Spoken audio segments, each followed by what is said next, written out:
and welcome to the first technical assistance call that we're doing with the Vermont, New Hampshire Asylum Support Network. I'm going to be asking members of the network a series of questions, and they are going to be sharing their responses with us. Let's go with Jan first. Jan, what inspired you to start an asylum support organization? I'm Jan Steinbauer, and I'm with the Chittenden Asylum Seekers Assistance Network, which is in the Burlington area. We began 5.5 years ago. I began, especially my interest, because of the need. For many years before that, I had been concerned, well, I care about people and concerned about issues of justice, and having known people from Central and South America and the issues around that. When there were families being separated in 2017, 2018, I became very concerned. I went down to the southern border at the invitation of a friend who lives there, and I saw and I heard and I got to know people, and I saw the need that they had, that they didn't have any sponsors or nowhere to go if they didn't have somebody already in this country lined up. So that was something I brought back to the group here, an interfaith group that had been considering sanctuary. We changed to think about becoming sponsors for asylum seekers because that was the need. We got some training. We decided to do a conference with others in the Montpelier area.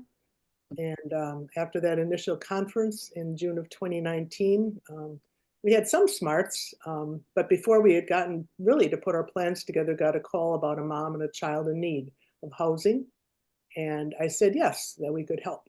And that's how we started. Thank you, Jan. Appreciate your answer. Let's hear from Judy about what inspired her to start an asylum support organization.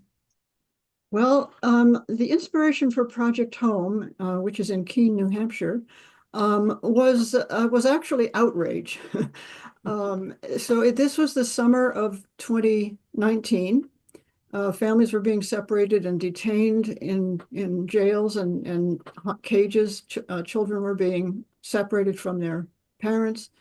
And there was in general a lot of outrage among the people that I know in our community. And we had a rally and invited anybody in the town to come, signed people up to come to a community meeting later on, and lots of people came.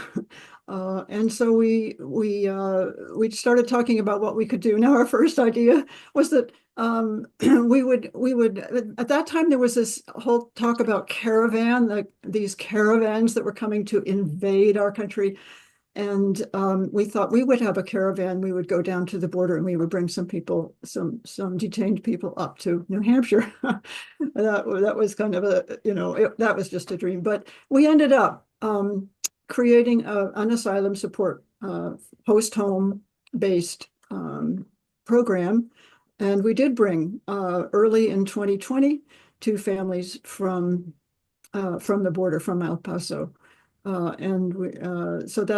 basically, it was outrage combined with community support, combined with collective action, and lots of good thinking among the group of people that pulled together and met weekly on Sundays for several months to try to make this happen.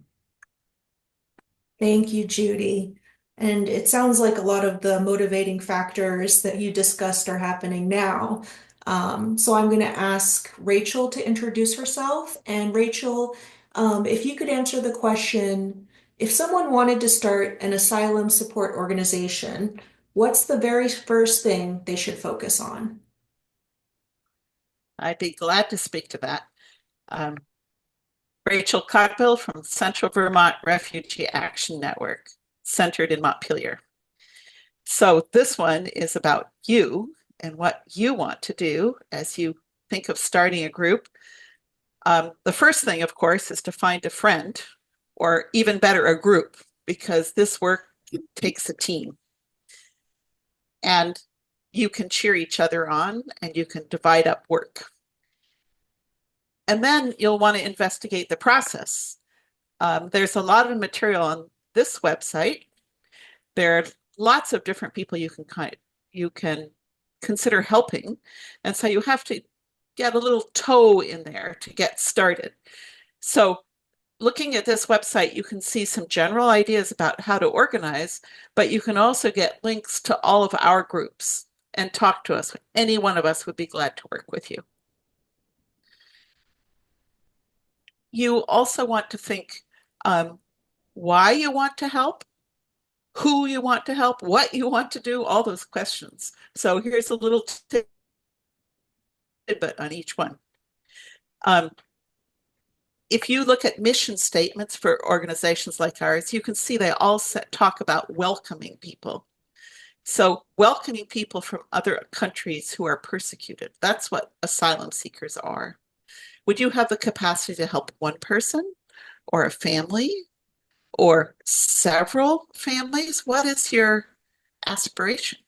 Think about that a little bit. That's the who. And then what do you want to do? Do you want to host someone in someone's house? Do you want to rent an apartment for somebody? Do you want to help them on just one step of their journey, or do you want to hold their hand through a couple of years? What will it look like for you? Those are all questions to think about. And the chief piece of advice that I have for you, we all started without knowing exactly what we're doing. So you can do the same.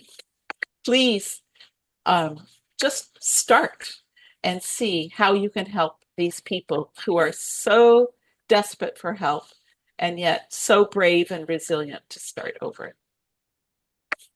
Thank you, Rachel. That's great. And since we're getting good advice, I'd like to ask Kathy to introduce herself. And Kathy, can you answer the question, when you were just starting out, what was the most helpful piece of advice you received? So thank you. I'm Kathy Hayes with the Northeast Kingdom Asylum Seekers Assistant Network, located in St. Johnsbury. So the most helpful advice for me when I joined NECASAN, our asylum network, was for me to reach out to those who had done this before. So for an example, I was asked by the NECASAN board to help recruit, train, and organize our volunteers. So I was advised to call CV RAN volunteer coordinator, and we had a nice long talk, and that gave me a great start in this new role.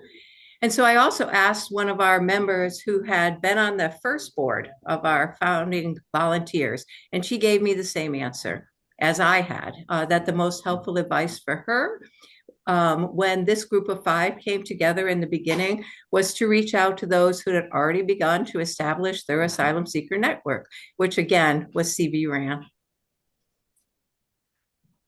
Thank you, Kathy. I am sensing a theme that it takes many hands. And so I would like Ellen to introduce herself and answer the question, how did you build or find a community of supporters and volunteers to help? Thank you. I'm Ellen Green with Bridge to Rutland, and we are located in Rutland. There is a theme going on that you need to work in a community. Ours started with the outrage and the wanting to learn more and figuring out how we could help. And it happened through faith communities in the area to start with. And working through the faith communities, we were able to find common ground and figure out how we could put together a group of volunteers. And then it grew from there into reaching out to people you know in the community. Because, you know, you can put out a million emails that say, hey, come and volunteer for us. But really, it's going to a friend or a friend of a friend and saying, hi, this is what we do. We think you would be awesome helping with us. The other day, I had someone who wanted to help with something at our church, and we didn't need that help. But I said, but I know where you could volunteer. Some of it has been through the retired teachers group that meets here, and they're looking for things to do. These are active, intelligent people who are bored. And so we reach out and say, would you like to volunteer with a family or helping in the office or whatever? And it's really the the community feel and the reaching out personally that gets you more volunteers.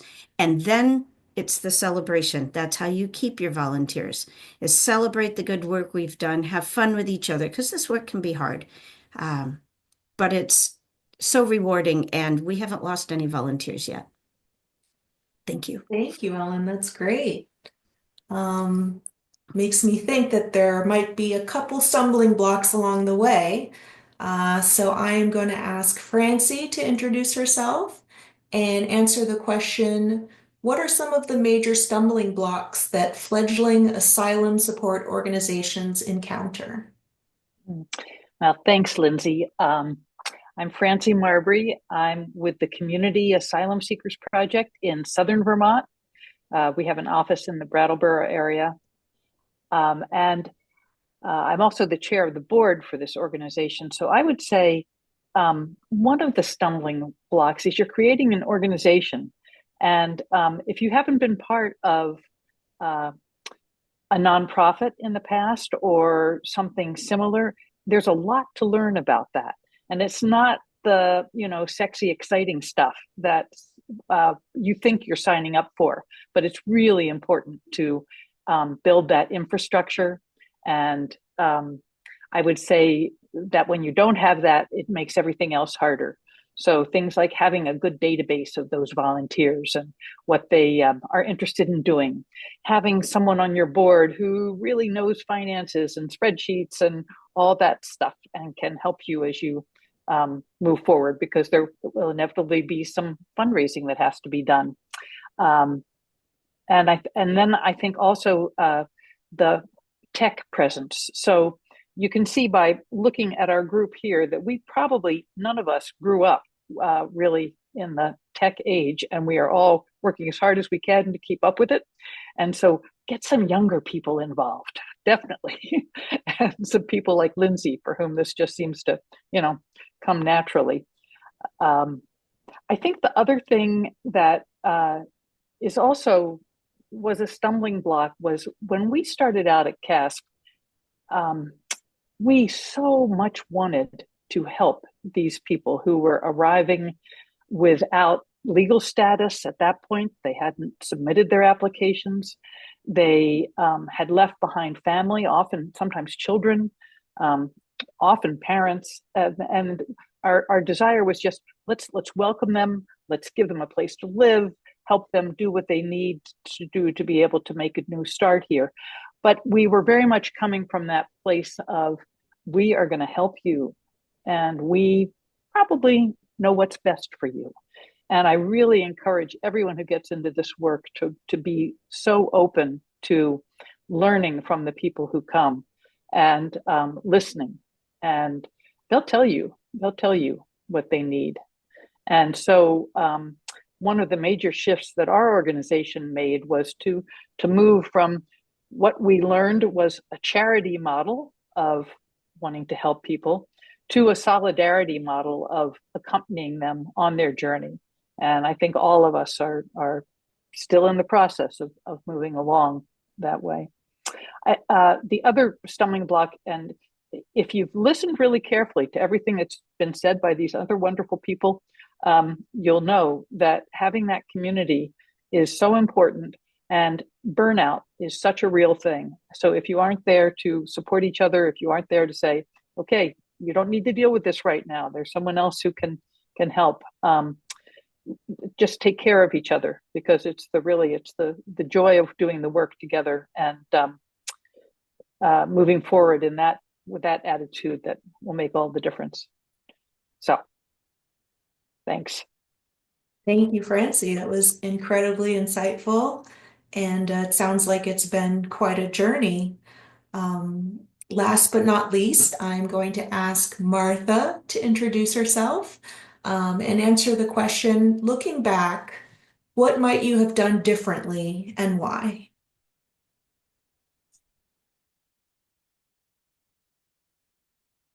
Martha, you're muted. Thank you so much, Lindsay, and thanks to all of you wise people who have shared so much already. As if you're interested in getting into this kind of work, you probably are aware that there are a lot of things you're going to be learning, and therefore there's a lot of things you might end up having done differently if you'd had more time to think about it up front. I would really like to start with underscoring what Francie just said, looking back, just taking the time with your volunteers, with the team, the core team of folks that are going to start that out, to really do to focus training, if you will, focus learning and conversation around mindset, around what does it mean for us to be welcoming to one another? What does it mean to be welcoming to anyone who might end up in our community? And really just making sure that we attend to that, furious need to be helpful with things and suggestions and connections which sit in front of us when we see someone who needs such substantial help, and to give us to take more time with both the volunteers and honestly with the newcomers themselves, to think about their mindsets. I recall about a month in with the first family that I was working with, hearing that just sort of realizing that the family, the mom, the single mom with brand new twins, was feeling lonely. And people were like, there are 10 people in her house every day bringing her help, and all these people calling her. But everybody's asking, what can we do? How can we help? Do you need another trash can? Do you need, things like that? And nobody's saying, how are you?